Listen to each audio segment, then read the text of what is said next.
Good dawn, noon, or dusk to all my fellow adventurers, creators, duelists, and gamers. Welcome back to the channel. I'm super excited to share this video with you guys today. We're going to be showing you Chroma, the trading card game. So let's get right into it. Let me shrink myself. And alright, so this is Chroma, the trading card game. So the goal of the game is to defeat an opponent prime, also known as a player, and their primordials by reducing the prime's life points to 0 and removing their primordials from the duel field. That is the goal of the game. Reduce your opponent's life points, or the opponent prime, life points to 0 and remove their primordials from the field. So, the structure of the game.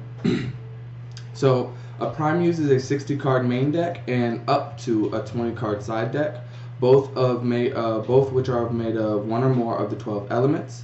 The elements are acid, aqua, fire, force, which is gravity and time and stuff like that, geode, which is earth, lightning, necrotic, which is death and darkness, nuclear, poison, psychic, radiant, which is light, like solar and lunar energy and stuff, and wind.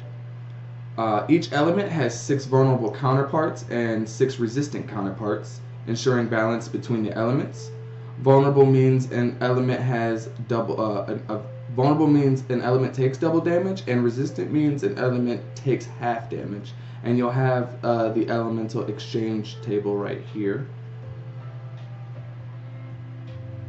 And so each element, the 12 elements are divided into 3 archetypes: defensive, offensive, and technical.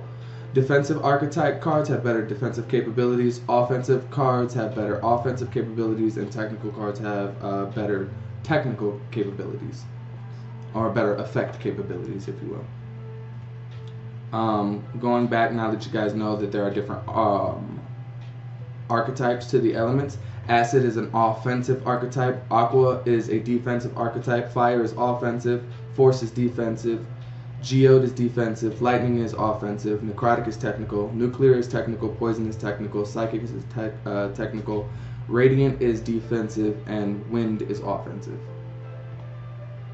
Alright, so primes act on a turn-by-turn basis. Each prime's turn consists of a draw phase, an action phase, a battle phase, and end phase. Each prime starts a duel with 10,000 life points and 5 cards drawn from the top of their main deck. A duel field consists of a deck zone, a side deck zone, a cemetery zone, a phantom zone, 2 domain/passive zones, 5 rune zones, 3 primordial zones, and the creature zones. There are 3 types of cards: creature cards, rune cards, and primordial cards. There are 3 forms of creatures. You have regular, ultra, and epic. Regular creatures do not have summoning conditions, unlike other creatures, and can be summoned from their hand regularly. There are 3 ranks of ultra creatures. These are the evolutions to regular creatures. You have super, mega, and giga. Ultra creatures can be summoned from the hand by tripping 1 or more regular creatures or ultra creatures, depending on the card. Epic creatures are placed in the side deck and cannot be placed in the main deck. There are 4 ranks of epic creatures. You have superior, exalted, legendary, and mythical.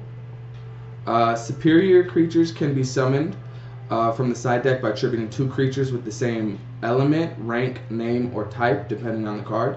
Exalted creatures can be summoned from the side deck by attributing 2 creatures with different elements, ranks, names, or types, depending on the card. Legendary creatures can be summoned from the side deck by attributing 1 epic creature and 1 mega creature. And mythical creatures can be summoned from the side deck by attributing 2 epic creatures. So we have next runes. Runes are spell cards used to potentially turn the tide of the duel. There are 6 types of runes. We have active, alteration, counter, domain, passive, and swift. Active, alteration, domain, and passive runes can only be played during a prime's respective action phase. Counter and swift runes can be played during a prime's respective action phase, an opponent prime's turn, or when the card's conditions are met. These things that you see in the parentheses are for me when I'm developing the card, but I'll let you know what they are. So this typically means that you can target 1 that you control and the opponent controls in your cemetery zone, in your phantom zone, in a cemetery phantom zone, in a cemetery zone, in a phantom zone, or on the field. Then you would also be targeting, you could target a species, a non-species, rival species, an element, non-element, clan, non-clan, card type, form, or rank. And these are the type of cards that you'll see all the effects have in terms of the monster, the creatures, primordials, or runes. You also have target all with all of this, and then you have the target one or target all. You control, opponent controls are on the field for decrease or increase power or vigor in multiples of 50, 100, or 150. I will only be making cards that alter power or vigor in either 50, 100, or 150. I don't really plan on going up higher. Primordials. So primordials can only be summoned once per turn from the hand and revived once per turn from the cemetery or phantom zone. There are 3 ranks of primordials: Genesis, Phenom, and Supreme. Genesis primordials can be summoned from the hand regularly without summoning conditions, other than you can only summon 1 per turn. Phenom primordials are summoned from the hand by attributing a Genesis primordial of the same name, and Supreme primordials can be summoned from the hand by attributing a Phenom primordial of the same name. Creatures and primordials are further divided into 20 different species. You have aliens, angels, beasts, bugs, cryptids, which are like Bigfoot, Loch Ness Monster, Mothman, dinosaurs, creatures that we believe to exist but have no evidence of them. Demons, dragons, elementals, fairies, fish. This is all sea creatures inside of, except for like mermaids. Mermaids are cryptids. Humanoids, mechanoids, monsters.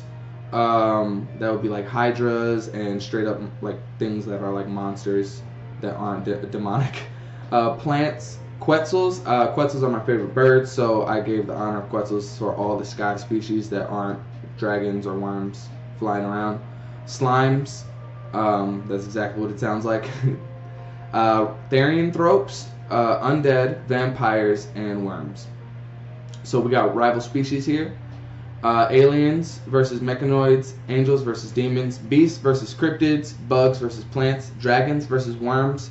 The differentiation between dragons and worms, for you guys that don't know, dragons are like the English traditional type. That is a dragon, 4 legs with wings and a tail, breathes fire or whatever element they are. A worm is 4 legs with a long serpentine body, and also breathes their element, and they kind of naturally levitate and fly on their own. Elementals and slimes. I believe slimes are the antithesis of elementals. Elementals being creatures or beings that are made of a straight element, and slimes are creatures that were made to be kind of neutral, but then they absorb the elements and nature around them, so that they're the rivals. Fairies and monsters, of course. Fish and quetzals, you know, the sky versus the sea. Humanoids versus undead, living versus the dead. And therianthropes versus vampires. If you guys aren't familiar with therianthropes are, werewolf is a lycanthrope. So that's the type of creature it is. If you're familiar with Bloody Roar from the PlayStation, then you know what I'm talking about. Those are what therianthropes are. If you're not, I suggest looking up Bloody Roar on the PlayStation, and you'll get a great idea what a therianthrope is. Creatures and primordials have an attacking stat called Power and a defending stat called Vigor. If a card's Vigor decreases to 0, the card is destroyed and sent to the cemetery zone. If a creature or primordial's Vigor is decreased by battle and or card effect, but doesn't reach 0, the Vigor is regenerated to the current or original stat value at the end of phase, unless prevented by a card effect. Right here we have the different archetypes, Power and Vigor stats. So I'll just leave that right there so you can see. Moving further on, we have creatures and primordials also have 2 effects: battle effects and technical effects. There are 2 types of battle effects: defensive effects that activate when defending, and offensive effects that activate when attacking. Technical effects can be activated during a prime's respective action phase, when the conditions are met or are always active. Each effect can be activated only once per turn depending on the card. Battle effects are determined by the creature/primordial's element and generation, and technical effects are determined by the creature/primordial's species skill list. I want a good hard 1 per turn on each card's effect, unless some cards do have the ability to have a double effect, and some spells will allow you to triple it or give a card a double effect. So we have the battle effect priority chart. So when you're attacking, depending on what archetype of your card, this will determine whose battle effect activates first, so you can see how that looks. This will also be on the dual field. There are 15 different skills that determine a creature / primordial's technical effect.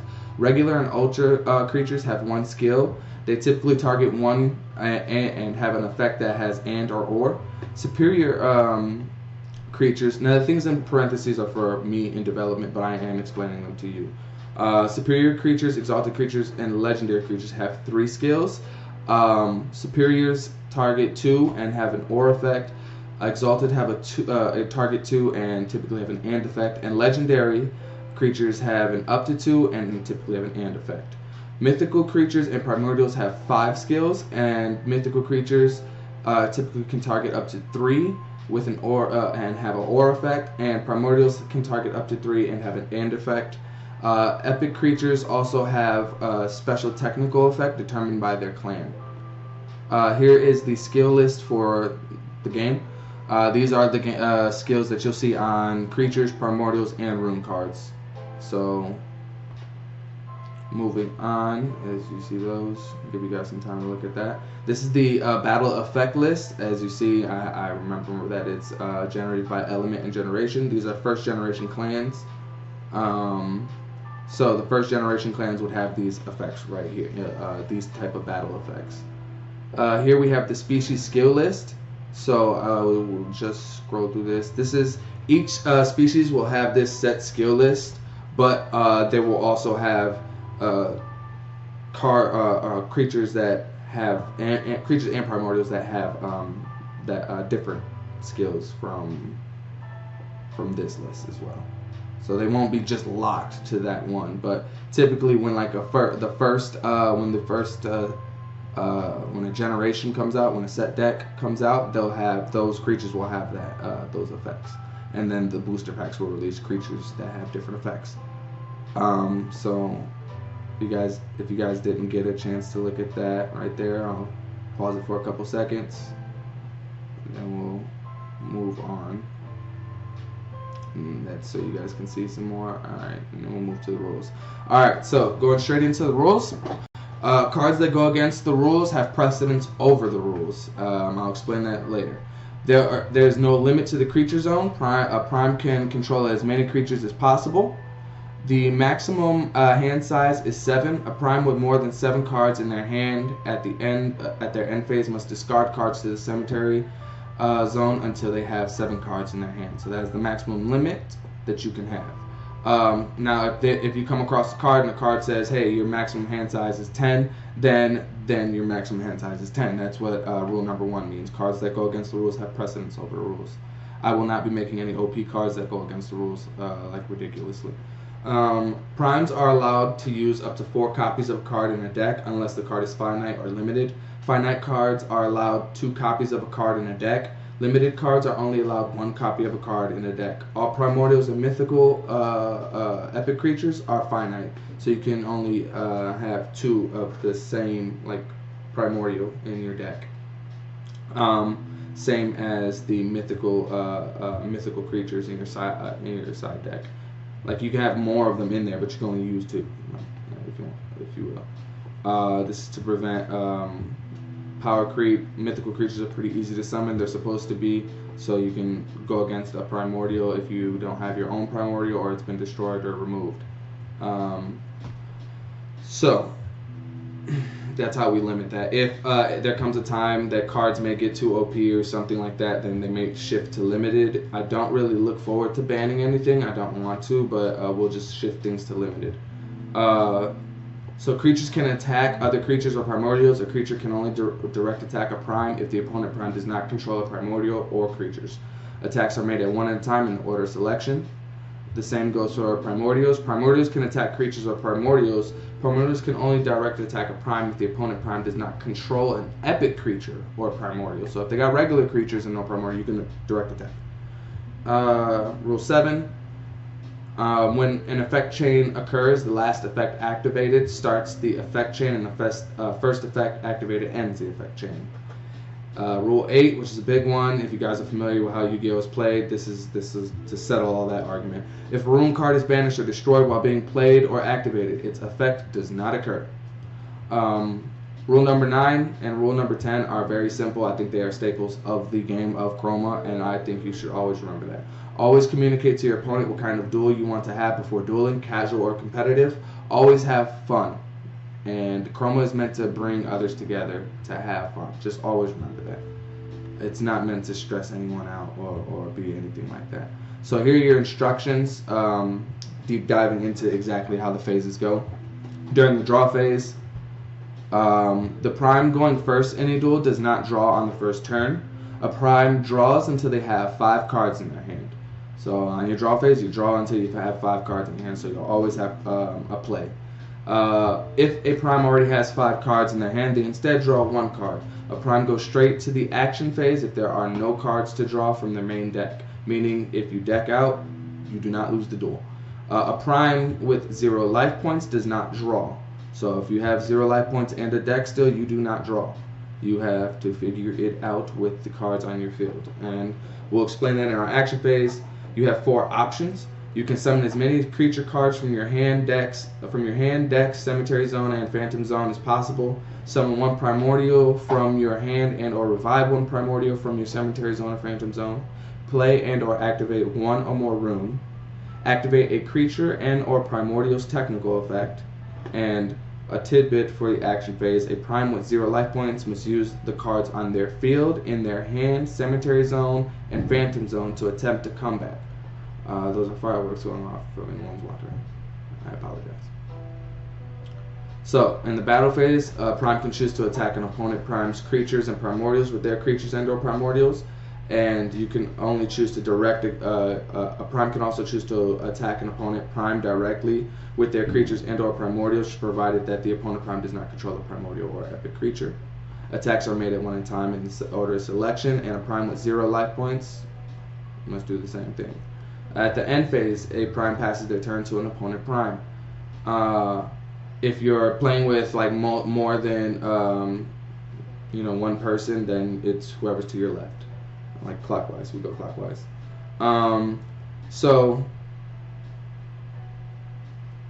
A prime with 0 life points and no primordial on the field loses the duel. Those are your lose conditions and or win conditions. We have a glossary here to activate your cards, to use the effect. If you guys want to look at that, it's just a good old flat out glossary of what the words mean.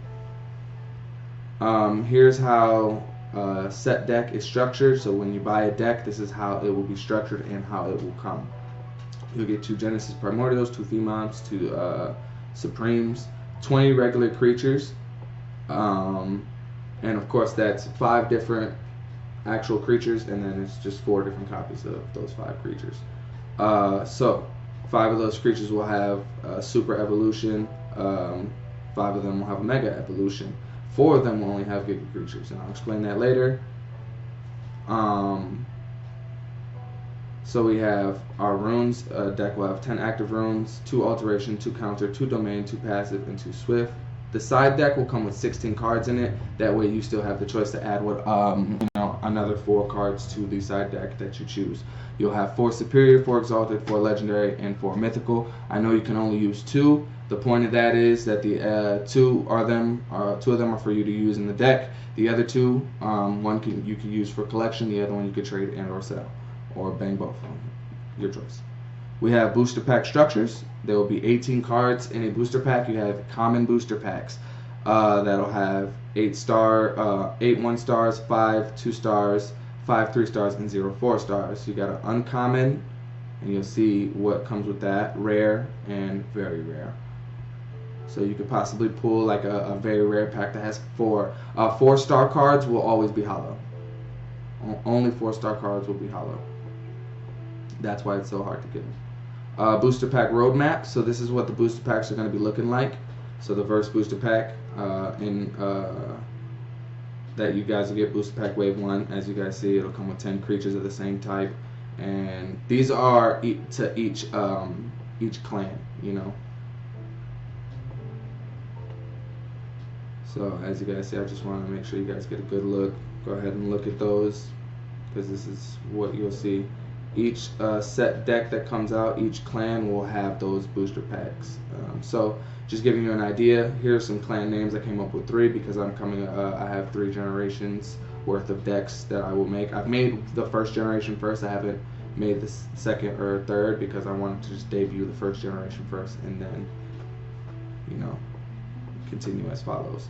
So I'll be debuting the acidics in this moment right here. So as you guys see, these are the rest of the names of the clans. I will not tell you which ones are second or third generations.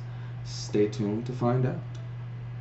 Alright, but yes, this is Chroma, the trading card game by Phoenix Forge RPG LLC. Let's go back here, and I just want to show you guys, so I want to show you guys how the cards used to look.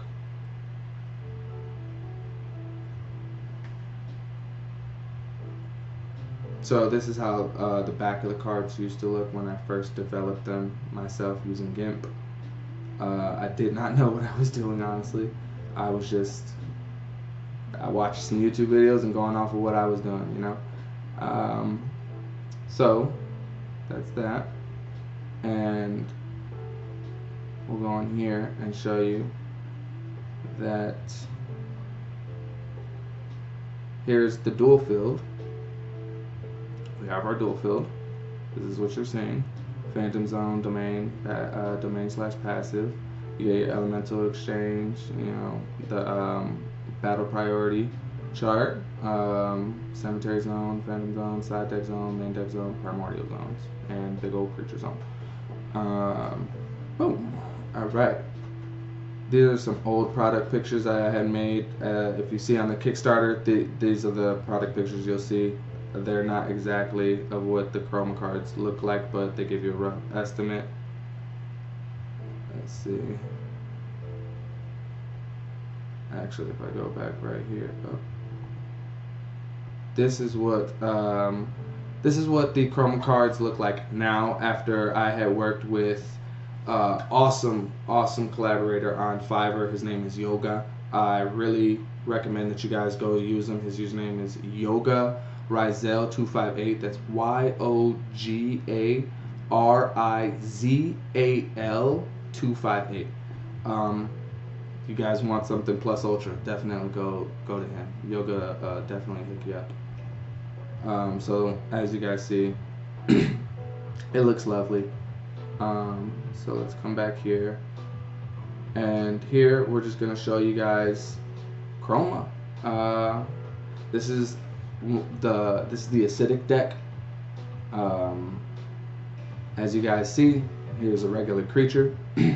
You've got its element displayed, the creature's individual name, clan name, and then you'll have a sub name.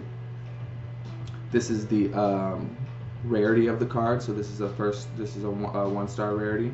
You'll have the creature card, the card type, the creature's form, and the creature's species. Here's your battle effect. You can decrease the attacker/defender's vigor by 5 for each GOP acidic small goop you control. If the attacker, and so that's one effect you can use, or you can use if the attacker/defender's power is lower than this card's power, banish the attacker/defender. So you can use both of those effects, or you can use one or the other. But once you use one of them, then you can't use it again unless you have a card that allows you to or something. The technical effect: during your action phase, you can summon 1 acidic regular creature from your main deck, then shuffle your deck. When this card destroys a creature by battle, summon 1 acidic regular creature from your main deck. And you see the power, the vigor, the company name, and right next to that you'll see the artist who had done the card art. So I'm just gonna flip through these so you can see these are the super creatures of that. Each generation that comes out, when a main deck comes out, the summoning creature in there will not have a Giga form. It'll only go up to Mega, because in the first stage at regular it summons a regular creature. At super stage it summons an ultra creature, so it could just summon any ultra creature, and then the Mega form can summon any creature. So that'll just give you, it's your summoner. That's how you do more in the deck. So we're gonna go through these, and you can just look at them. And as you guys see, just to give you an example, the summoning conditions, they're simple. You know, for regular creatures, they don't have any. Super creature, you tribute one of the previous evolution. The mega, you can tribute a super or two of the regulars. A giga, you can tribute one mega or three of the regulars. So it just works out.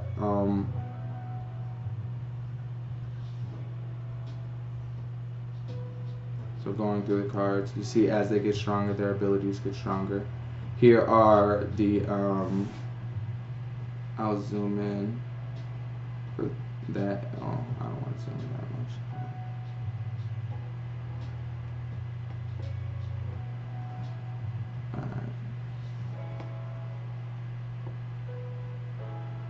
Alright, so we'll just deal with this.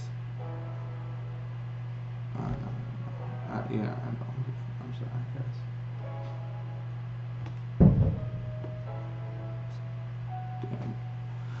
Alright, so if you guys can see that, go ahead and pause and look at it. I know it's kind of rough sometimes. I did want the art to be, you know, pretty big. I wanted the artist to get a time to shine and be able to use their talent. But sometimes the text will get small, and that happens. Moving on to the runes.